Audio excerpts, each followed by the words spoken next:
Welcome back, everyone. It's Caleb.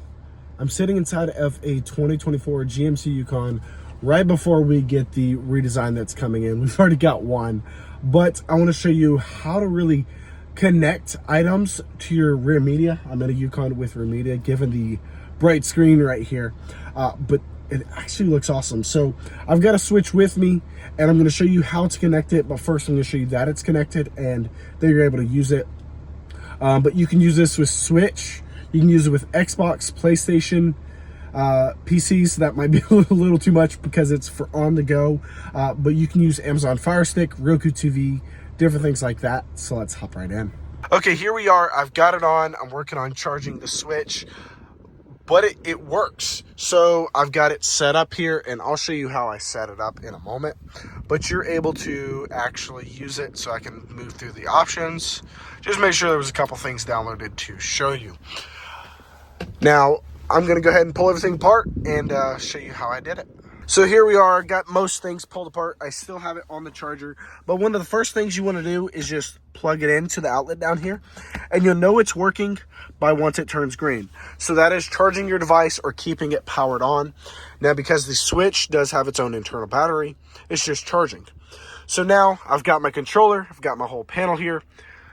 I have everything plugged in. I've got the HDMI and I've got the charger, for power. All you really have to do, you get your HDMI stick, plug it in, and you're going to click your HDMI. So now I have it on the screen here, and it's a little bit better quality when I'm a little bit closer. And it's as easy as that. Now, if you want to go to the extra step, now it isn't touchscreen to the point where you can actually do that, at least with the Switch. Now, if you are using its own built-in entertainment, like you have Hulu, YouTube Kids, and then you have HDMI in 1 and 2, you'll need internet definitely to even be able to access those three options, which is through OnStar. But I'm in HDMI 1, and then now I'm going to use the controller. You can go the extra extent as far as, let's back up here. There we go. As far as hopping in and going ahead and putting internet on. So once you're connected to internet, you can actually use everything. But I'm just going to go ahead and do everything just to show you.